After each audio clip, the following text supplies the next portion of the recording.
신학의 대중화와 신학의 현장화를 추구하는 이신근TV에 오신 여러분을 뜨겁게 환영합니다. 반갑습니다. 그리고 고맙습니다.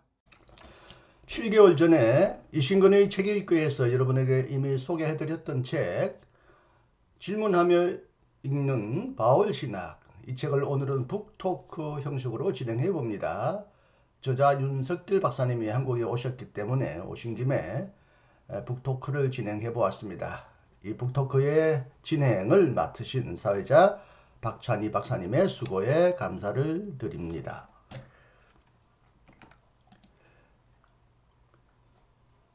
지난번에도 소개해드렸지만 오늘도 간단하게 윤석길 저자를 소개합니다. 저자 윤석길 박사는 서신학대학교와 서강대학교 대학원을 졸업한 후 미국 클레어몬트 신학대학원에서 신약학으로 석사와 박사학위를 취득하였습니다. 미주 성결대학의 신약학 교수로 그리고 아주사 대학교의 신학대학원 겸임 교수로 활동하고 계십니다. 현장에서 신학을 구현하려는 노력으로 목회를 계속해 왔으며 학자로서 주요 관심 분야는 초기 교회의 기원과 관련된 부분으로서 성경의 배경과 역사 연구 등을 토대로 성경의 본문을 입체적으로 해석하고 현대 목회 환경이나 복음적 기독교 신앙에 적용하기 위한 관심에 따라서 학문 연구를 계속하고 계십니다. 이 책의 목차를 간단하게 다시 소개해드립니다. 저자 서문에 이어 1. 사도행전의 주요 사건, 2. 바울의 선교 여행 스케치, 3. 초대교회를 본받자 초대교회 신앙 이해, 4. 신화 종교와의 만남, 5. 고린도 교회와의 서신 교환, 6. 고린도 교회의 문제들, 7. 십자가에 못 박히신 그리스도 바울의 전도 표제, 8. 바울과 율법, 9. 새로운 의 이신칭의에 대한 새로운 접근, 10. 성례 1 세례, 11. 성례 2 성찬, 12. 여자는 잠잠하라, 13. 바울의 동력자들, 14. 유대주의자들, 15. 눈물의 편지, 16. 철학과 초등학문, 영지주의 이해, 17. 성서 해석입니다. 바울의 아주 중요한 주제들을 잘 요약하고 평이하게 해설해 놓았습니다. 이어서 박찬희 박사님의 사회로 북토크를 진행하겠습니다. 끝까지 경청해 주시기를 부탁드립니다. 감사합니다. 네, 안녕하십니까. 우리 오늘 윤석길 박사님과 좋은 시간을 가지려고 합니다. 윤석길 박사님을 소개해 드리겠습니다. 윤석길 박사님은 서울신학대학교에서 신학을 전공하시고 미국으로 가셔서 미국 아주사 퍼시픽에서 클레어몬트죠? 예, 클레어몬트에서 석사 박사를 신학학으로 하셨습니다. 특히 바울 신학 쪽에서 아주 탁월한 논문을 쓰셔서 아주사 퍼시픽 같은 대학 등에서 강의를 하시고 또 서울에 미국에 있는 AEU라고 위성대학으로 옛날 미국 성결대학인데요. AEU라고 해가지고 아메리칸 이반젤칼 유니버시티죠. 그래서 강의하시고 계시고요. 또 한국의 서울신학대학과 조인을 하셔서 서울신학대학에 오셔서 강의를 하시고 이렇게 교환교수로서 활동하시는 분이십니다. 오늘 우리 윤석길 박사님을 모시고 윤석길 박사님께서 책을 내셨는데 그 중에 여러 권 있지만은 바울 신학의 주요 주제 우리 성서에 보면 나오는 바울 신학의 다양한 배경들이 시대적 배경도 있고 사회적 배경도 있습니다만은 이런 그 배경을 주제와 더불어서 엮으신. 근데 요즘 그 신학 책들을 보면 상당히 좀 답답한 책들도 많고 좀 폐쇄적인 학문학자들 간에만 읽히는 책들이 너무 많은데 질문하며 읽는 바울신학 이런 제목으로 책을 이제 출판을 하셨는데 이 책은 누구나 다 아주 궁금했던 문제들을 명쾌하게 풀어서 해석하고 계신 아주 좋은 책 제가 소개를 자신 있게 할 수 있는 그런 책입니다. 이 책을 저술하신 윤석길 박사님을 모시고 몇 가지 이 책과 관련한 북토크를 가지려고 합니다. 다음에 기회가 있으면 좀 더 심도 있는 북토크를 하겠습니다만 우선 우리 윤석길 박사님과 이 인사를 나누도록 하겠습니다. 박사님 안녕하십니까? 예, 반갑습니다. 안녕하십니까. 감사합니다. 너무 간단하신데요. 바울 신학은 상당히 그 장황한데 말씀은 아주 명쾌하게 그만큼 이 썸머리를 잘하신다 이런 뜻일까요? 아니면 원래 석학들은요 말이 길지 않습니다. 윤석열 씨가 이렇게 말이 길대잖아요. 근데 원래 진짜는 간단하게 노무현 대통령 같은 경우 아주 짧지 않았습니까? 짧은 건데 역시 훌륭하신 박사님이십니다. 자, 책을 한번 보여드릴게요. 자, 요 책입니다. 이 책은 신앙과 지성사에서 나온 책인데요. 신앙과 지성사는 사실 감리교 계통에 주로 책을 출판 많이 합니다. 그런데 여기 최병천 장로님이 대표님이신데 이 최병천 장로님과 더불어서 교제하는 우리 성결교회의 학자님들이 굉장히 많이 있습니다. 이런 학자님들이 이신권 박사님도 마찬가지시고 또 우리 정병식 박사님도 여기서 책을 냈습니다. 물론 저도 여기서 동방교회 관련하는 한 책도 내고 이렇게 교류를 다양하게 하고 있습니다. 또 이분이요, 우리 성결교회 주요 그 목사님들도 다 또 연결되고 뭐 친구분도 계시고 막 그렇습니다. 아주 폭이 넓고 다양하신 분인데 특히 이분은 학문적으로도 그렇지만 깊이가 있지만은 젊을 때의 학생 기독 학생 운동 쪽에 상당히 헌신하셔서 신체적 그런 결함도 얻으실 정도로 그랬던 분입니다. 그래서 이 주로 신앙과 지성사의 책들을 보면 상당히 이 소셜한 부분들이 많이 있습니다.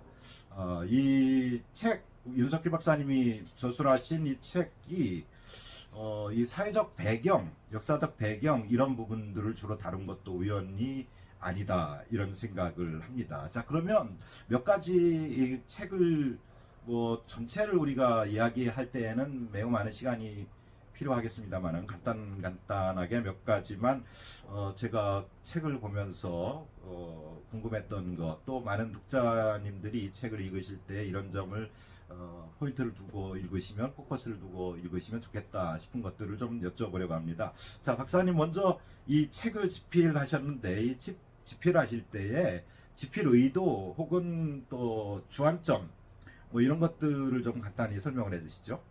예, 좀 전에 잠깐 언급하신 것처럼 신학 서적이 그 중에 바울 신학이 굉장히 좀 읽기 쉽지 않고 또 잘 읽어도 실제 성경을 읽는데 이렇게 보탬이 되는 그럴 여지가 적은 그런 문제들이 있는 것 같아서 제가 좀 우리의 관심사가 될 만한 그런 문제점들을 몇 가지 선별해서 좀 관심 있으면 누구나 읽을 수 있는 그런 정도의 목표를 정하고 제가 책을 써서 지금 소개해 주신 것처럼 아마 다른 바울 서신보다는 좀 읽기에 용이하고 또 성경 같이 관련해서 이해하는데 그래도 더 좀 관련성이 있지 않을까 그런 생각을 합니다. 신학 서적들이 대부분 어렵더라고요. 그래서 제가 그런 점들을 그게 연구 서적이니까 전문성이 있지만 또 한편으로는 대중성이 부족하면 우리 신학자들이 해야 될 여러 가지 일 중에 또 그런 것도 약점으로 삼을 수 있는 부분이어서 제가 그런 점들을 고려해가지고 평신도라도 성경을 읽고 이해할 수 있는 그리고 관심 있는 분들은 좀 도움될 만한 그런 정도로 정하고 책을 썼습니다. 그러니까 아마 다른 책보다는 쉽지 않을까. 대신에 금방 말씀드린 것처럼 이렇게 대중성을 지향하다 보면 좀 전문성이 좀 상대적으로 부실할 수가 있는데 이제 그런 거 감안하고 감수하고 불필요한 그 논쟁이나 이런 것도 피하고요. 제가 그 주석이나 이런 것도 생략하고 학자들 이름 거의 인용하지 않고 제가 느끼고 연구하고 했던 것들을 이렇게 그런 내용 중심으로 서술을 했습니다. 그래서 아마 읽기에 용이하지 않으실까 그런 네. 생각을 합니다. 저도 이렇게 보면서 이 책이 이 책은 우리가 성경을 읽을 때 성경책 옆에 레퍼런스 북으로 놓고 이렇게 보시면 인물이면 인물 또 사건이면 사건에 대한 설명들이 아주 쉽게 되어 있어서 너무 좋다 그런 생각을 합니다. 그러면 바울서신 쪽 또 바울신학 쪽 관심 있는 분들 또 신약 전체를 읽으실 때에 이 바울서신 또 혹은 바울의 그런 뭐 다 서신입니다만 바울 서신들을 제외하고는 신약을 읽을 수 없지 않습니까?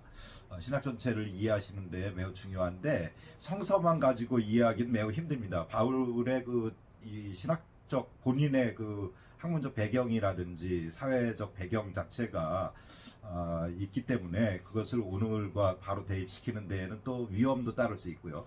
또 오늘의 신학을 이해할 수 있는 데에도 중요한 인사이트를 주고 가이드를 주고 있다 이렇게 봅니다. 우리 박사님께서 이 저술하실 때 이 책 속에서 책에서 가장 주안점을 둔 챕터라고 한다면 어떤 내용일까요? 성서학이라는 거는 특별히 이제 신학이잖아요.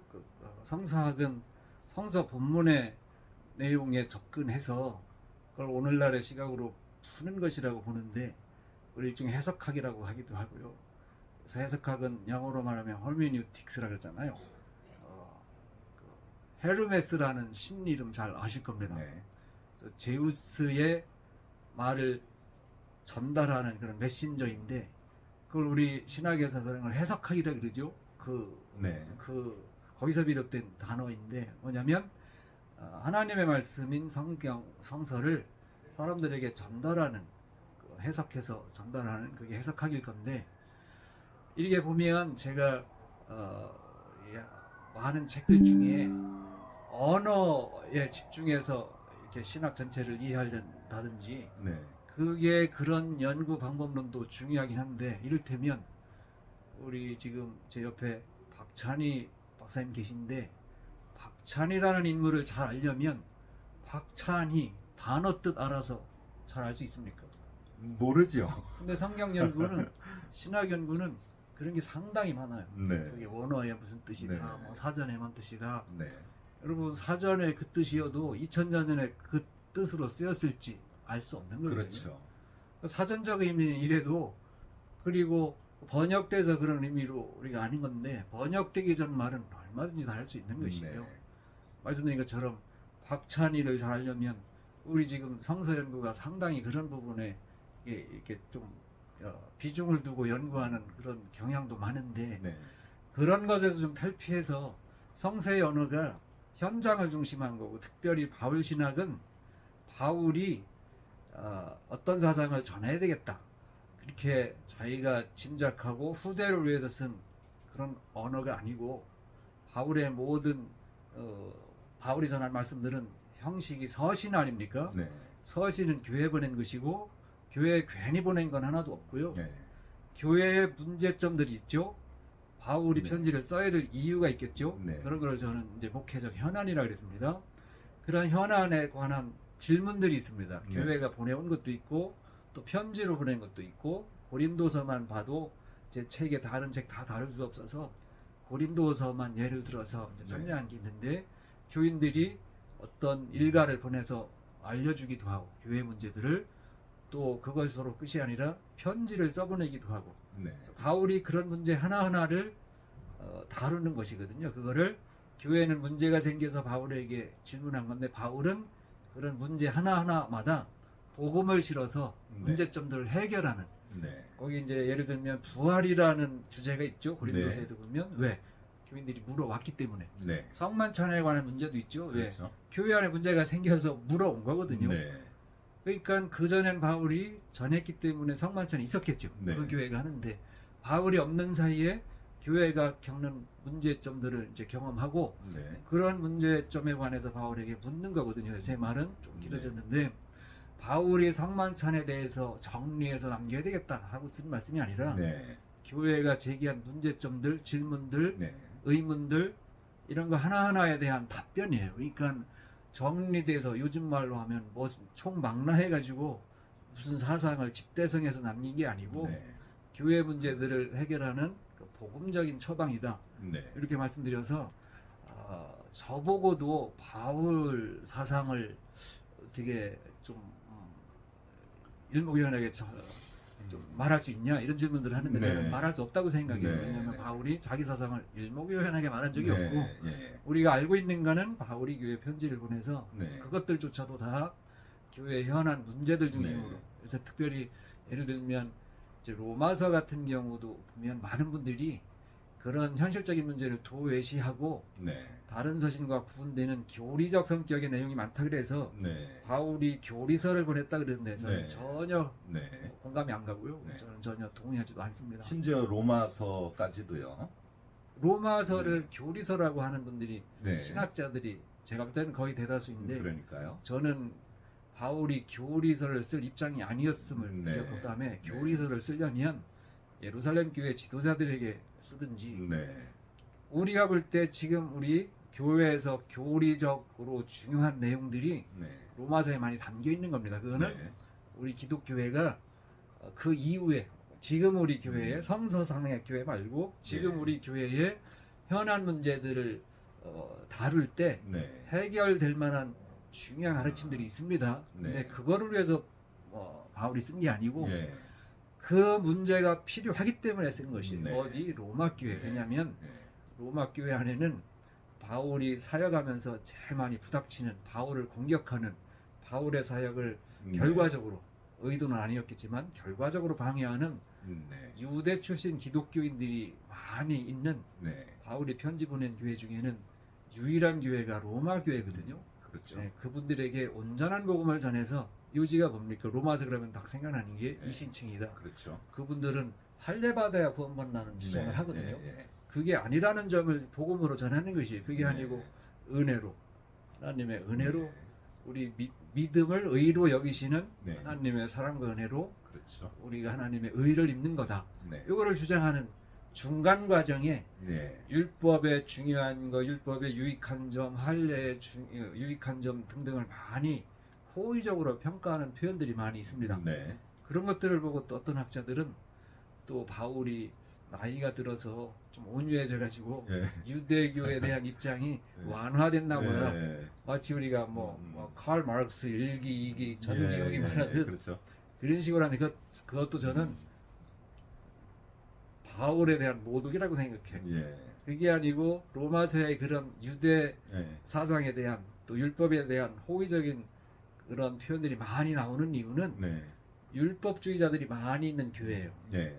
다른 서신서에서는 그분들을 좀 비판적으로 말하잖아요. 우리 네. 교우들에게 그들의 영향을 줄이려고. 네. 근데 그분들이 모여있는 교회가 로마 교회고 로마 교회에서는 네. 로마서에서 그들 네. 비난 안 합니다. 왜? 네. 그분들도 다 복음의 파트너고 그분들과 함께 땅끝이라고 여기던 스페인 전도를 가고 싶은 게 예. 바울의 여러 소원 중에 하나였고 네. 그 다음에 그래서 바울은 온전한 복음을 전하고 싶다 그러거든요. 네. 등등 그렇게 해서 저는 그냥 어떤 문자나 또 어떤 교리적 접근으로 네. 그렇게 보는 것보다 예. 그런 그 표현이나 현장성을 봐야 된다. 그런 표현이나 네. 가르침들이 네. 나오게 된 예. 배경들이 배경. 있을 거 아닙니까? 예. 그런 것들과 연계해서 네. 말씀 주신 것처럼 현장성 예. 이런 것들을 더 강화해서 성경을 읽어야 되지 않을까. 그래야 예. 우리 교회도 지금 우리 한국 교회나 어느 교회든 네. 다 어느 상황하에 있는 거 아닙니까? 그러면 그렇죠. 우리가 적용할 때도 훨씬 예. 관련성 있는 예. 해석을 할 수 있겠죠. 그렇죠. 그냥 전혀 본문하고 우리 상황하고 전혀 다른데 그걸 억지로 네. 이렇게 갖다 붙이면 공감력이 줄어들고 그렇죠. 사람들에 대한 설득력이 약화되고 네. 그렇죠. 그래서 행동으로 이끌어내는데 취약하겠죠. 네. 그런 면을 좀 강조하다 보니까 예. 이게 제가 배경 연구 이런 거를 좀 더 네. 현장성 있게 이해하려고 예. 근데 주안점을 두었습니다. 예. 아주 굉장히 흥미 있는데요. 이 우리 신학 한국에서 왜 학교 들어가면 처음 배우는 단어 그 문장이 하나 있습니다. 독일어인데 지침 레벤, 삶의 정황이라는 건데요. 이 종교라고 하는 거는 반드시 삶의 정황과 연계가 되어 있어야 하지요. 그렇지 않을 때는 그 관념론에 불과한데 바울 신학을 관념론으로 보는 경향이 상당히 바울 신학계에서 있습니다. 신학계에서. 근데 지금 박사님께서는 매우 현실적인 문제 때문에 이 서신서가 제공됐다. 그래서 이 서신서의 내용들을 보면 그 교회, 이 서신서를 받는 교회, 특히 고린도 교회 같은, 로마 교회 같은 교회들의 현실적으로 부닥쳐 온 문제들에 대한 바울의 해법을 쓴 것이다. 이 점에 이제 주안점을 두면서 기술을 하셨는데, 그런 점에서 오늘 한국 교회의 현실을 좀 여쭈을게요. 원래의 질문제는 없습니다만은 한국 교회는 과연 한국 교회 또 혹은 한국 신학은 한국적 신학은 과연 한국의 지침 레벨에 적합하게 발전 혹은 연구되어 가고 있는가, 실행되어 가고 있는가, 이 점에 대해서 한번 논평 좀 간단하게 해주실까요? 제가 거기까지 답변을 그럴 위치에 있는 건 아닌데 미국에 계시니까 회피하시는 건가요? 아주 그렇기도 하고 또 제가 아는 게 그런 답변할 만한 정도가 아니어서 근데 저는 그냥 한마디 하자면 매우 취약하다고 생각합니다. 네. 우리 크리스천들이 한국 크리스천들처럼 열심히 있고 열정적이고 헌신적이고 또 섬기는 데 익숙한 그런 교회는 세계적으로도 네. 없지 않을까 싶어요. 근데 그런 열심히 있는 신앙이 네. 사회에 어떤 좋은 영향을 미친다든지 네. 사회 변화를 위해서 네. 어떤 기여를 한다든지 네. 그런 점들이 지금은 굉장히 좀 약화되고 또 도외시되고 그런 거를 네. 신앙의 일부로 또 신앙을 가진 분들이 해야 될 일로 여기는 경우가 적지 않을까. 네. 그냥 그럼 이렇게 그 반대점 면에서 컨텍스트를 이 교회가 수용하는 데 있어서의 문제, 예. 이것은 과연 적절하게 가고 있다고 보시는지, 아니면 근본주의적인 어떤 태도로서 배타적으로 서 있다고 보시는지 어떻게 보이십니까? 외국에서 보실 때. 같은 질문 아닐까 싶고요. 예.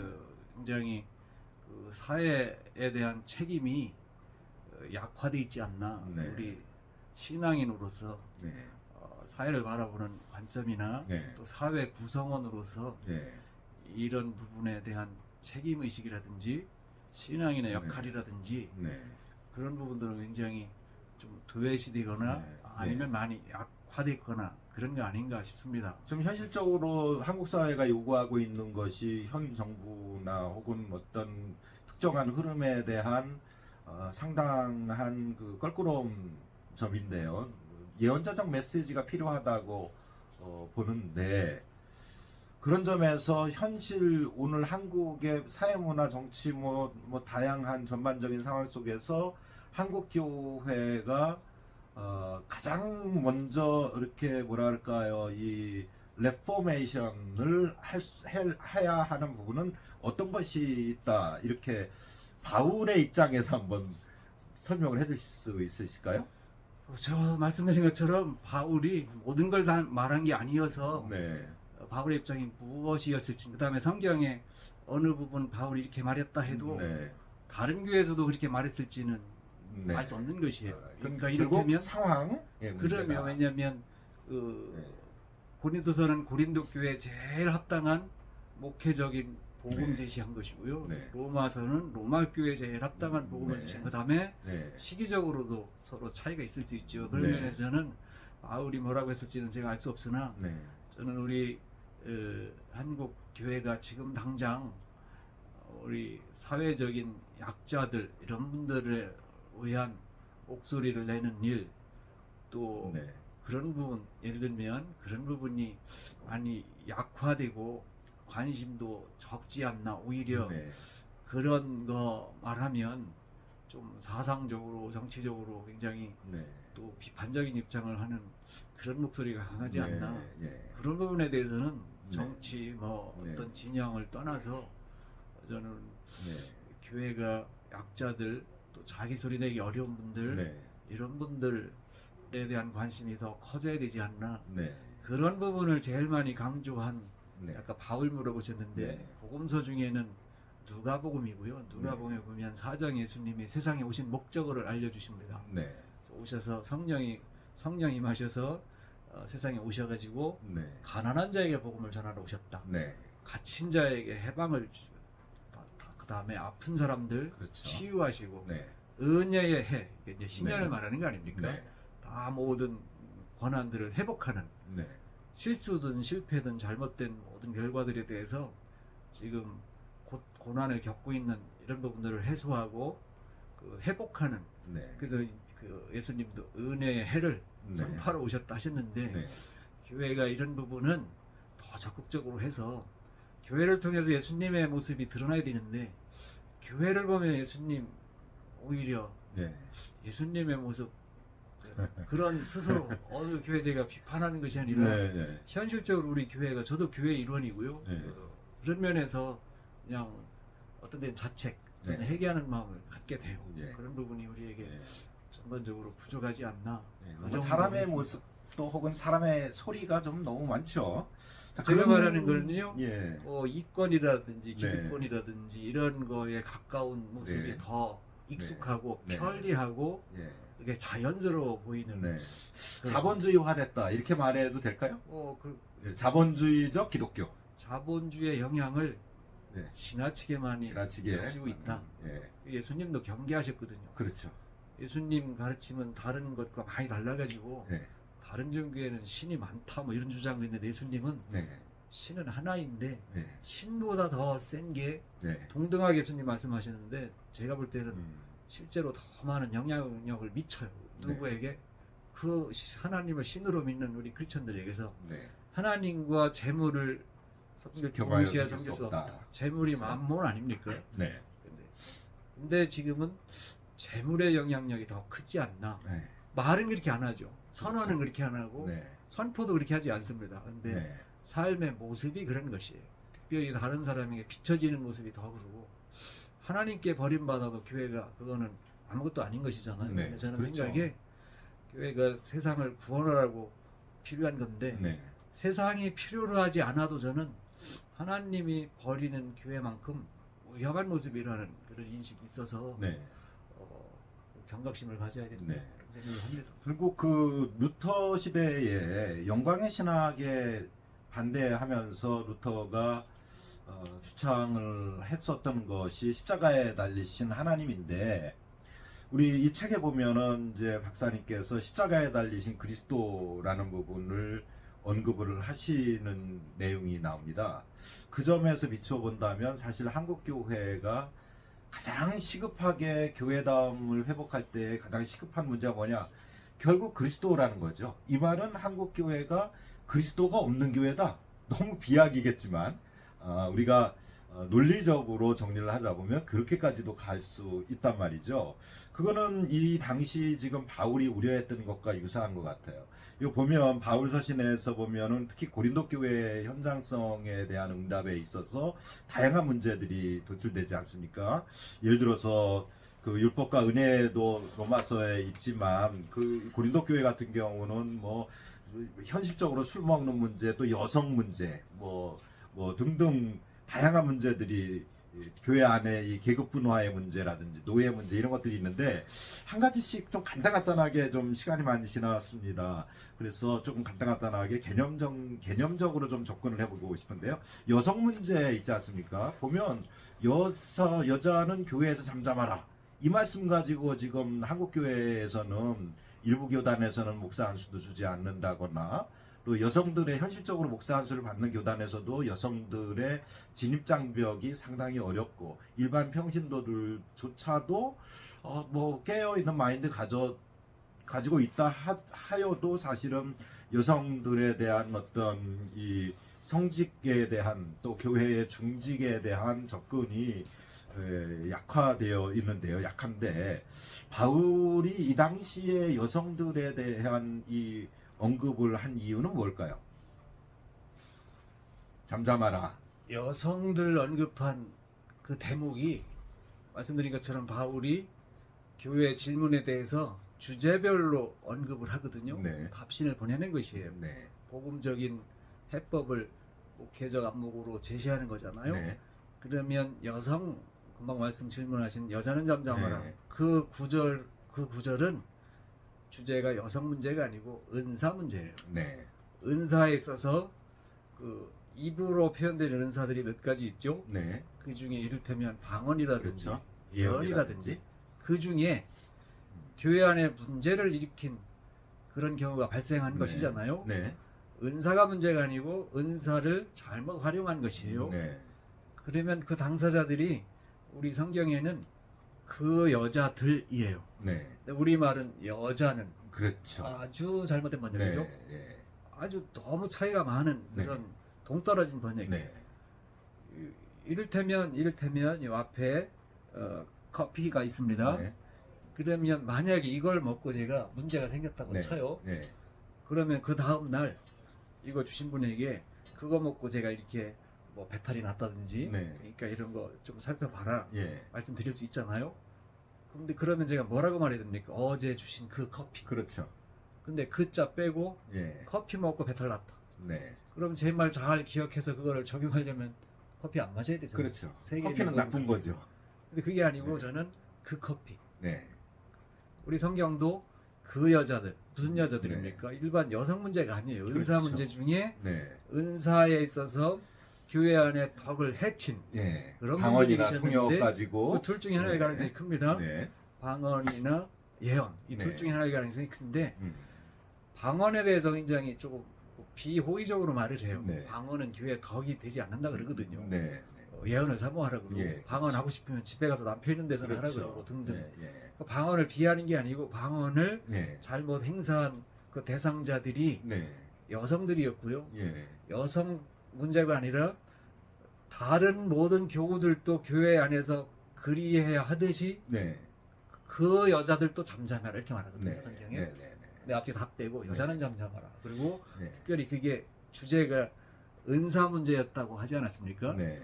근데 많은 한국 교회에서 안수 문제에 그거를 직결해서 그러게요. 풀이해요. 네. 그리고 여성 안수 저는 교단마다 여성 안수에 대한 입장은 교단에서 정하면 된다고 생각합니다. 네. 그죠? 교회 전통이라든지 그렇죠. 성서연의 가르침을 예. 따른다든지 예. 예. 사도적 전통을 개선한다든지 등등 해서 그렇죠. 중요한 원칙으로 삼아서 하면 되는데 저는 여성 안수를 이단적이다, 기독교적이지 네. 않다, 뭐 자유주의적이다, 네. 비서성당적이다 네. 하면서 네. 그 여성 안수 안 주는 거를 성서적이라고 하면서 성서 그 근거를 요거로 삼는 예. 그런 태도에서 굉장히 잘못된 거라고 주장하는 네. 것이에요. 왜 이거는 네. 안수에 관한 말씀이 아니고 그렇죠. 은사에 관한 말씀이고 네. 더군다나 예. 여성이 은사 뭐 이런 문제가 있다는 네. 게 아니에요. 그 경우에 대표적으로 그 경우에 그 여성들이 관련돼 있어서 그런 것이고 만약에 네. 남자들이 똑같은 문제를 일으켰다 그러면 네. 그 남자들은 남자들이- 잠잠하게 해야 예. 그래야 그렇죠. 교회 안에 영적인 질서가 생기고 그냥 예. 무슨 문제였을까 예. 마지막에 답이 나오거든요. 네. 방언할 때 또 예언할 때 마찬가지라 네. 품의 있고 질서 있게 하라 그래요. 네. 그러면 그분들의 문제는 품의 없이 그렇죠. 질서 없이 한 것이에요. 그렇죠. 논리적으로 그 맞죠. 기도가 나쁜 게 아니라 이를테면 네. 기도를 이를테면 우리 다 같이 찬송합시다 하는데 혼자 일어나서 기도하면 어떻게 됩니까? 예배 시간에 기도가 나쁜 게 아니고요. 기도를 잘못 그렇죠. 행동으로 때와 표현한 장소와 것이에요. 시간이 안 맞는 거죠. 예를 들면 새신자들이 와서 새신자 네. 교육을 하는데 어느 사람이 갑자기 들어와서 막 방언으로 네. 처음 보는 사람에게는 무섭게 기도하면 그렇죠. 이거는 이질감 느끼죠. 바울의 말한 것처럼 교회 유익이 아닌 것이죠. 그렇죠. 그죠? 방언 기도가 나쁜 게 아니라 네. 그런 상황에서는 네. 이게 교회의 덕이 안 되겠죠. 예. 이제 그런 경우에 해당하는 건데 네. 아까 말씀드린 처음 부분에 말씀드린 것처럼 이런 상황이나 배경 다 떼고 그렇죠. 문자적으로 보고 네. 문자도 네. 아주 뭐랄까요 좀 고지식하게 적용해서 예. 그 뜻이 뭔지 예. 뭐 의미가 뭔지 이런 예. 거 중심으로 하다 보니까 예. 그냥 이거는 너무 어렵지도 않은 주장이고요. 네. 뭐 저만 발견한 위대한 네. 발견도 아닌 것이고 그냥 우리 평신도라도 그런 네. 시각으로 성경을 쭉 읽어보시면 네. 이건 전혀 안수 문제도 아니고 네. 성 관련한 문제도 아니고 네. 은사 문제인 것을 말씀하는 건데 네. 이게 너무 해석이 확대되고 네. 비화되고 해서 네. 안수 안 주는 게 복음적인 것처럼, 네. 그리고 교회에서 소리 안 내는 게 성경 말씀 잘 예. 따르는 것처럼, 네. 그래서 제가 이 책에 소개하는 거 있거든요. 아, 네. 우리 역사 문화적으로 네, 그 폐해 그렇습니다. 중에 하나가, 네. 여러분 교회에서 제일 정성 들여서 성도들이 다 참여해서 하는 게 찬송가잖아요. 그렇죠. 예배 중에도. 네. 설교는 목사님 혼자 하면 되는 것이고, 네. 기도도 한 사람이 대표로 하는데, 찬송은 다 같이 해야 되는 거고, 그 중에 또 정성 들여서 하는 찬송이 성가대 찬송이에요. 네. 성가대 중에 제일 기본적으로 중요한 게 소프라노잖아요. 그렇죠. 여성이 잠잠하라, 이게 하나님 말씀인 줄 알고 네. 중세교회 이후에 네. 이렇게 적용을 했습니다. 네. 그러면 여성 잠잠해야 되니까 그걸 누가 부르겠습니까? 네. 없죠. 그렇죠. 합청이 안 되죠. 그래서 이따 따라 하는 거니까. 그래서 어린이가 나온 거예요. 소년. 네. 소년은 어른 소리 내죠. 네. 그렇죠. 근데 잘 훈련해서 어느 정도 익숙해지면 소년들은 네. 변성기가 와요. 네. 그래서 변성을 막으려고 뭐 했습니까? 우리 교회에서 예, 계신데 예, 뭐 거세하기도 거세하고 하고 이런 그렇죠. 아주 폐습인데 네. 성경의 가르침으로 알고 믿음으로 한 것이에요. 네. 교회에서만 이런 게 아니고 이 불행이 교회에서만 끝나지 네. 않고 중세는 기독교 문화 시대니까 그렇죠. 다른 영역에도 이를테면 네. 오페라 가수들 네, 맞아요. 무대에도 서지 못하겠으나 여성들, 그러면 여러분 오페라에 여성 파트가 없으면 어떻게 그게 되겠습니까? 성립이 안 되죠, 구성이. 네. 그래서 말씀드린 것처럼 남자들이 여성 파트 소리를 내게 하는데, 그러려면 네. 어려서 거세를 하고, 그러면 남자들이 여성보다 체격도 좋고 호흡도 좋고 또 근육도 있고 하니까 예. 여성들보다 훨씬 좋은 소리를, 그렇죠. 우람한 소리를 내게 네. 했습니다. 네. 그러기 위해서 얼마나 많은 걸 희생한 겁니까? 남자로서 살지 네. 못하고. 네. 그렇게 해서 인기도 얻고, 그러다가 또 인기 얻는 거는 소수이고, 네. 또 인생을 불안하게 살다가 이렇게 인생을 마감한 경우도 참 많다 네. 그러는데, 예. 이게 뭐 본인이 좋아서 하는 거라면 또 모를까, 하나님의 말씀이니까 지키려고 했다, 네. 이거 생각하면 예. 굉장히 해석이 얼마나 예. 중요하고 네. 또 잘못된 해석은 얼마나 위험하고, 네. 하나님의 말씀이 사람들을, 하나님의 백성들을 행복하고 네. 또 거룩한 삶으로 인도해야 되는데 오히려 이렇게 비참하고 불행하게 만들고, 네. 그거를 신앙이라 그러고, 네. 얼마나 왜곡된 겁니까? 예. 그런 점을 제가 네. 소개한 게 하나고요. 결국 그 성서 해석에 있어서 오도된 해석 그리고 문자주의 이것이 가져온 폐해라고 할 수 있겠는데요. 대표적이라고 할 수 있겠죠. 네. 이러한 이 성서에 대한 이해의 방법, 그 접근의 방법에 있어서 이 책이 박사님께서 쓰신 이 책이 주는 그런 그 환경적 시대적 배경을 베이스에 깔고 기술해 주신 이 내용들이 상당히 좋습니다. 여러분 제가 자신 있게 권해 드리겠습니다. 뭐 여러 가지 많은 것들을 준비를 했습니다만은 시간이 굉장히 오래 지금 갔잖아요. 그래서 좀 정리를 해 나가기 위해서 한 두 가지만 질문을 더 해 예. 보겠습니다. 우리 역시 이 고린 바울 서신에 있어서 중요한 문제 중에 하나는 리더십의 문제가 고린도 교회에 있다고 저는 생각합니다. 그게 이제 파당의 문제로 나오는데요. 너는 바울파, 너는 아볼로파 뭐 이렇게 나오지 않습니까? 이러한 이 파당의 문제, 교회 내의 파당의 문제라고 하는 것이 그 교회 분열로 결국은 이어지는데, 물론 거기에는 어떤 진실성, 어떤 베리타스의 문제를 담보하고 있느냐 아니냐라고 하는 헤레시로 가느냐 아니냐 뭐 이런 중요한 문제가 있겠습니다만, 그건 차치하고 이 고린도 교회의 파당의 문제가 오늘 한국 교회의 이 분열의 문제를, 고린도 교회를 파당의 문제를 해결한 바울의 그 관점과 혹은 바울의 충고가 한국 교회에서는 어떻게 적용될 수 있을지에 대해서 설명이 가능할까요? 앞부분에 질문하신 것 중에 십자가 지신 그리스도 네. 언급하셨죠? 네. 십자가 지신 그리스도는 말씀드린 것처럼 그냥 그게 제일 좋아서 말씀하신 네. 원론적인 네. 이론적인 그런 용어가 아니고, 네. 그것도 무슨 문제에 대한 복음적인 해법으로 제시된 것이에요. 네. 무슨 문제에 대한 해법? 교회의 분열상을 듣고 네. 네. 분열상에 대한 해결책으로 네. 십자가 지신 그리스도다. 네. 바울이 들어보니까 교회 안에 여러 이제 파당, 네. 당파성 문제가 생겼는데 그 중에 네. 바울이 충격받은 거는 저는 이런 게 제일 어렵더라고요. 바울 좀 더 따라가 보고 싶고 그런 마음이 저에게 늘 있는데 네. 바울파가 있다는 것이에요. 네. 그래서 바울이 감사한다 그랬어요. 뭐를? 나에게 세례받은 사람이 적은 것을. 네. 바울에게 세례받은 사람이 바울 추종하는 바울파를 이룬 것이에요. 네. 다른 파가 생기니까 우리는 바울 말씀 따른다고 생겼을 건데 네. 바울이 제일 놀란 게 바울파가 있다는 것이에요. 네. 그러면서 제시한 게 내가 여러분 위해 십자가 진 적 있냐?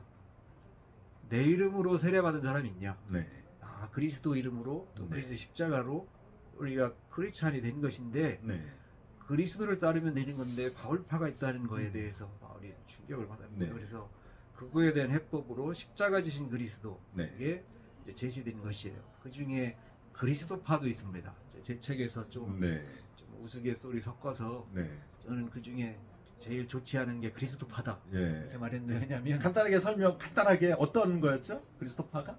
그리스도파가 무슨 이도저도 아니고 그리스도파라 이름 적겠죠. 근데 네. 항상 자기 파는 좋은 이름 갖다 붙이는 것이에요. 예. 그리스도가 시켜서 이 파 만들어라 했으면 좋은 파겠죠. 네. 근데 그리스도께서 그렇게 하실 리가 없잖아요. 그렇죠.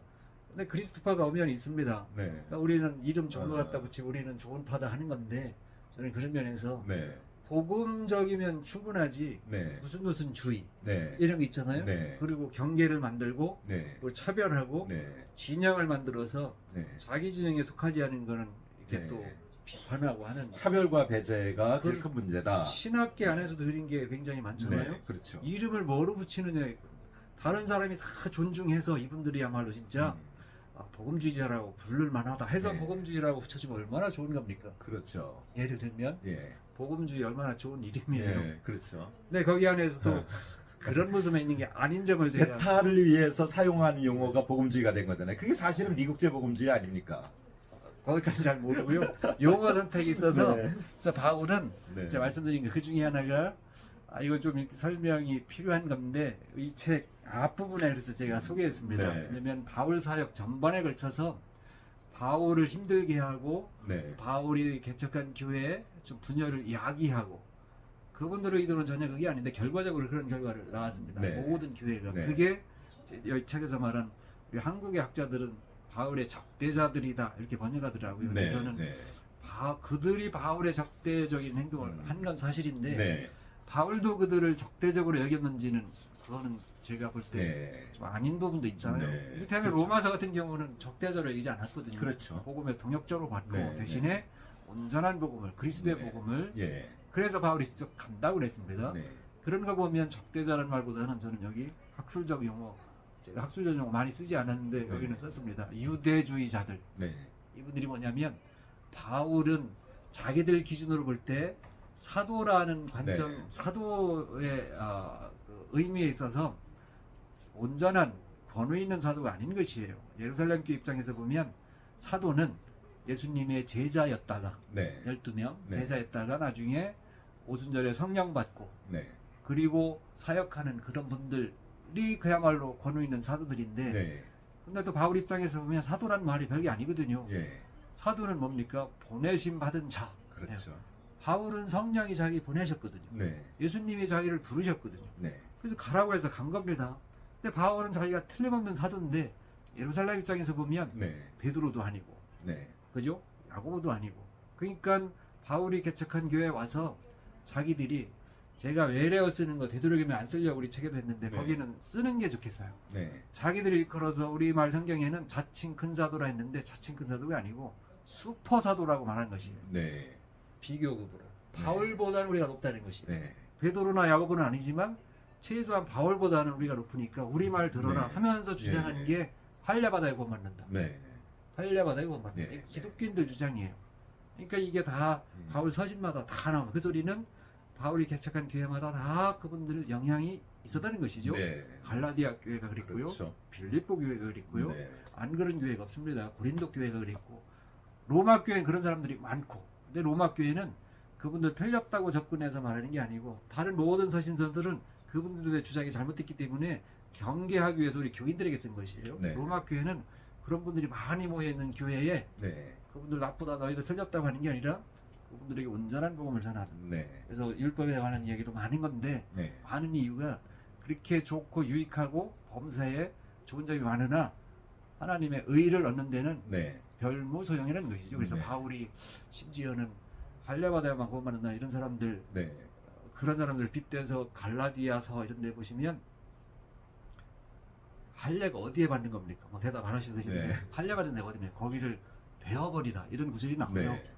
그거를 제가 일부러라도 이렇게 모임에서 물어보면 제가 요구하는 답을 하시는 분이 드물더라고요. 네.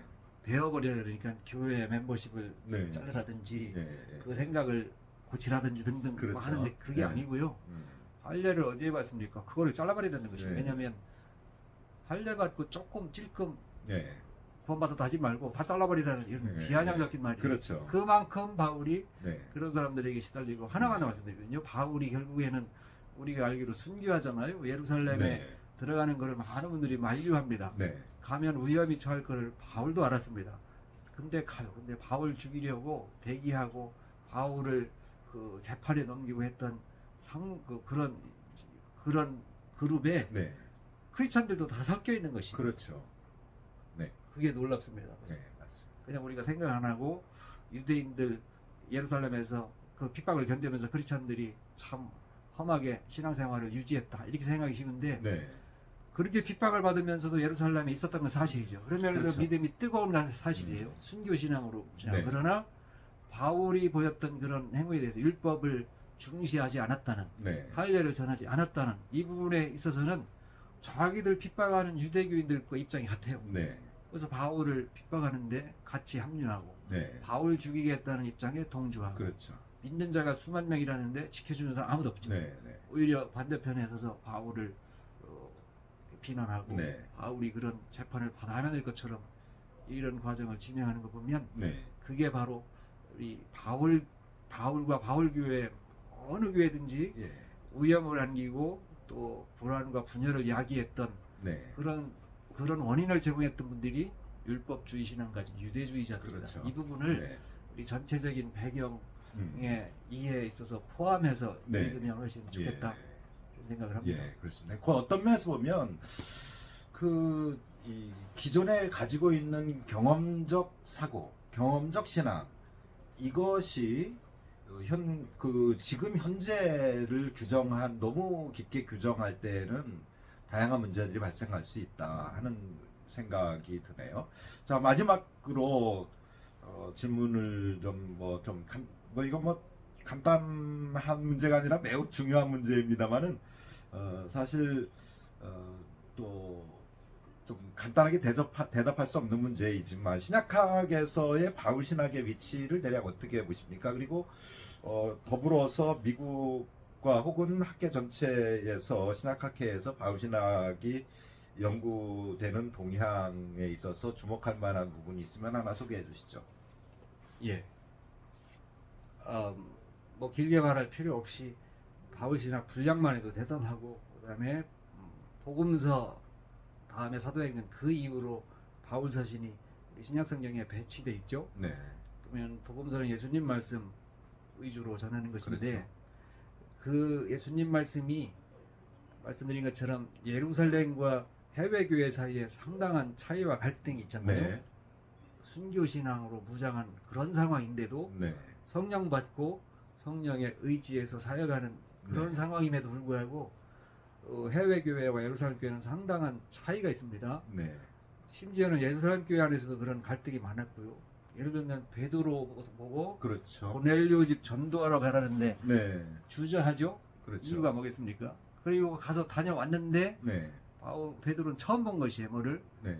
이방인이 그렇죠. 성령 받네. 네. 이방인도 회개하네. 네. 너무 신기하니까 와서 보고했는데 다 비난했다 그럽니다. 그렇죠.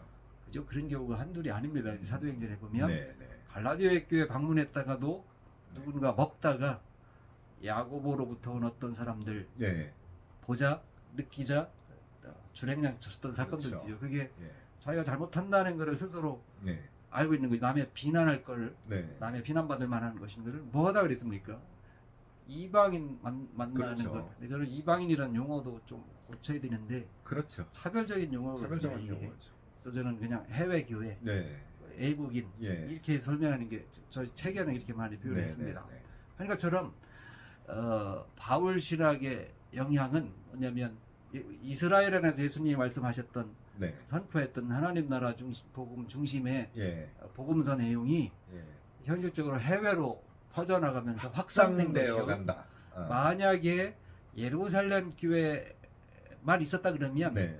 지금 우리가 가진 그런 교회 유형은 없는 거로 저는 이렇게 그렇겠죠. 그럴 걸로 네. 추정을 합니다. 왜냐하면 네. 우리가 나를 전도한 사람이 있을 거 아닙니까? 우리 어머니, 우리 할머니 쭉 따라가다 보면 예. 베드로를 중심으로 한 예루살렘 교회가 아니고 바울이 활동했던 해외 교회예요. 네. 그 우리 신앙의 유형이 지금 예, 우리 그렇죠. 세계 교회 맞습니다. 그 이방인 구분 없고 네, 네. 남녀 차별이 없고 그런 것이죠. 예. 그런 면에서 보면 이제 복음의 확산을 불러오면서 동시에 또 하나는 많은 사람들이 비판하는데 예수님 말씀하고 상당히 색깔이 다르기 때문에 네. 지금 현대의 교회 모습이 네. 예수님이 창시한 기독교라기보다는 네. 바울 색깔을 많이 입은 네. 영향을 많이 미친 그런 거로 인해서 예. 또 이게 기독교가 바울 교회냐 예수 교회냐 예, 이런 예, 문장도 예. 없지 않아 있죠. 있습니다. 네. 근데 다 그 중에 하나는 여러분 바울이 중요한 경험을 하죠. 그 회심했다 그러는데 보통은 네. 저는 회심이라는 단어 컨벌전이 예. 종교학 이런 데서 보면은 네. 회심이 아니라 개종이란 말이죠. 네, 그렇죠. 저는 개종했다고 생각합니다. 다마스커스의 사건이 예. 개종이다. 왜냐하면 이제 개종이라는 말을 안 좋아하는 크리스천들 상당수는 네. 같은 하나님 섬기는 거 아니냐 예. 그러거든요. 그렇죠. 같은 하나님인데 전혀 다르게 믿는 게 네. 그런 의미에서 그냥 예. 회심만으로는 설명이 안 되는 거예요. 그렇죠. 베드로도 온전한 개종이 안 일어난 거예요. 언제까지는 네. 고넬료 집 가라는데 가기 못 맞습니다. 가는 그거는 네. 신학의 전환이 안 일어난 것이에요. 네. 예수님 가르쳐 주시는 예수님 네. 오시기 전에는 그 의인이 구원받는다고 믿던 게 유대교의 가르침이거든요. 그렇죠. 예수님은 거기에 뭐라고 말씀하셨습니까? 네. 나는 죄인을 구하러 왔다. 그렇죠. 말씀하셨어요. 바울도 말씀하세요. 우리가 여전히 우리말 성경에는 아직 죄인 되었을 때 그러는데 네. 그거는 조금 부정확한 예. 번역입니다. 우리가 예. 죄인 된 적이 없잖아요. 네. 우리가 여전히 죄인이었을 때에 그렇죠. 우리를 의롭다 하셔서 네. 구원하신 거잖아요. 네. 그걸 우리가 은혜라 그러는 것이죠. 네. 죄인이 구원받는 것이에요. 의인은 구원받을 필요가 없는 것이에요. 네. 그러나 의인은 없다 그러죠. 그렇죠. 그러니까 모두 다 구원의 대상인 건데 네. 그런 의미에서 상당한 변화가 있는 것이에요. 우리 기독교는 네. 의로하여 구원받는다고 전하는 유대교와 많이 다르죠. 그런 점에서 네. 우리가 의로워서가 아니라 하나님의 의로우셔서 네. 우리를 구원하시고 네. 구원받기 위해서 의로워지는 게 아니라 구원받은 우리가 의로우신 하나님을 섬긴 우리가 네. 그 하나님의 의를 우리 안에 네. 이양을 받아야 되는 예. 것이죠. 그래서 하나님의 의가 우리 안에 있어야 되는 것은 구원받기 위해서가 아니라 구원받았기 때문에 네. 그런 면에서 우리 안에 좀 다른 모습이 보여질 건데 네. 말씀드린 것처럼 바울 신학의 영향이 네. 이렇게 확산된 거고 네. 마지막 질문 중에 예. 지금 동양 중에 예, 영구동양이요. 예. 그러면 세 관점 많이 들어보셨을 거예요. New Perspective. 예. 바울 신학 다룰 때 세 관점이라는 주장이 최근에 많이 네. 유명합니다. 근데 그거 자세히 설명할 시간 없으니까 네. 인터넷 이런 데 보시면 잘 네. 정리되어 네. 있더라고요. 근데 세 관점이라는 게 다른 게 아니고요. 바울의 주장이 네. 뭐 유대교적 주장과 차이가 없다. 바울의 네. 가르침이 유대교의 가르침을 네. 좀 보완하고 네. 좀 개혁하는 것이다. 네. 그런 주장이에요. 근데 그거를 세 관점이라고 붙였으면 아까 네. 제가 이름 붙이는 거 네. 그게 네. 그게 마치 저거거든요. 프레임 논란 같은 거거든요. 네. 세 관점이라고 해서 처음 듣는 것 같은데 네. 옛날부터 있던 것이고요. 예. 어떤 거에 대한 반대 예. 반대 성향으로 그런 걸 주장하는 건데 예. 저는 그런 거는 약간 안 맞는 것 같고요. 예. 바울이 유대교의 가르침을 약간 수정하고 예. 약간 바꿔서 더 좋은 유대교 만들려고 예. 하는 게 전혀 아니다. 예. 저는 반대 입장. 예. 그러니까 바울의 그런 어떤 바울 신학의 동향에 있어서 현재의 그런 조류들이 있다라고 하는 정도에서 말씀을 정리하도록 하겠습니다. 사실상 바울의 그 신학적인 기본은 헬라 문화권이라는 것을 염두에 두고 그러면서 그가 그 당시에 황제가 주창하던 사회동포주의 또 스토아 철학이 가지고 있었던 철학적 사상 이런 것들이 가지고 있는 보편성을 바울은 상당히 중시했던 것 같습니다. 그리고 그 안에서 복음을 어떻게 현장화하느냐 하는 데에 매우 중요한 역할을 고심을 했고 또 바울이 가는 곳곳마다 그 점에 주안점을 두었다는 점을 우리에게 시사하는 것이 크다고 생각합니다. 한국에 물론 이 책이 신학의 그 텍스트는 아니라 할지라도 일반 교인들이, 성도들이 혹은 성서에 관심 있는 사람들이 성서와 더불어서 반드시 읽어야 할 책으로서 중요한 아까 말씀드렸던 이런 사회 문화 환경적 그런 요소들을 언급해주고 있다는 점에서 매우 중요한 책으로서 소개를 해드리고 싶습니다. 이 교수님께서 쓰신 이 책 다음에 어떤 구상하는 것 있으면 하나만 간단하게 어떤 종류, 어떤 유형으로 쓰고 싶다, 어떤 걸 쓰고 싶다 이런 것으로 간단하게 한마디 해주시는 것으로 마칠까요? 복음서에 대해서 한번 여기 바울신학 네. 좀 궁금한 주제들 다루었듯이 네. 복음서 내에서 네.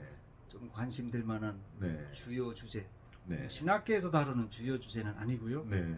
성경 읽을 때 음. 좀 더 도움될 만한 네. 제 관점으로 선별해서 네, 정리한 교회에 서비스하는 신자들에게 서비스하는 그런 그 마음으로 성경 아주- 읽기에 네. 보탬이 되는 네. 그런 면에서 제가 선정한 네. 주요 주제입니다. 아, 바울 네. 신학에서 공통적으로 네. 다루는 그런 주제라기보다는 네. 그런 네. 책을 이제 구상합니다. 아, 당연히 이 책임감을 가지고 쓰셔야 된다고 저는 생각합니다. 모쪼록 좋은 책, 모두에게 유익한 책 되기를 기대하면서 오늘 이 대담을 마치도록 하겠습니다. 우리 윤 박사님, 윤석길 박사님 인사 한번 해 주시지요. 우리 미국에 계신 분들과 우리 한국에 계신 분들에게 뭐 영어로 말씀하셔도 상관없습니다. 예, 감사합니다. 미국에서 활동하면서 또 한국어로 한국 출판사의 도움을 받아가지고 책을 출간했고 또 한국에 있는 많은 크리스찬 성도님들 그리고 목회자들 책을 사랑해 주셔서 이렇게 대단위는 아니어도 그 1쇄, 2쇄까지 해서 조금 보완된 모습으로 지금 보급되고 있는데 그래도 제가 한국에서는 이름도 없는 학자인데 그 책을 잘 사랑해 주시고 또 소개해 주시고 추천해 주시고 해서 이번에 한국 방문한 기회에 이렇게 서로 추천해 주시고 해서 제가 여러 군데 세미나를 진행하고 또 책 내용도 소개해 드리고 했습니다. 여러분 감사드리고요. 그래서 나중에 더 좋은 책으로 뵙기로 이렇게 약속드리겠습니다. 네, 윤석길 박사님과의 그 북토크라든지 혹은 세미나를 원하시는 분들은 여기 신앙과 지성사로 연락을 주시면 혹은 미랄 출판사 이렇게 찾으셔도 됩니다. 신앙과 지성사로 연락을 주시면 언제든지 연락이 가능합니다. 오늘 바울신학의 주요 주제와 비평 연구라고 할 수 있는 질문하며 읽는 바울신학 윤석길 박사님의 책을 가지고 북토크를 했습니다. 여러분 경청해 주셔서 감사합니다. 여러분 모두에게 우리 주님의 은혜와 평강이 에이레네 여러분과 함께 늘 있게 되기를 바라면서 오늘 시간 마치도록 하겠습니다. 박사님 감사합니다. 감사합니다. 감사합니다. 감사합니다.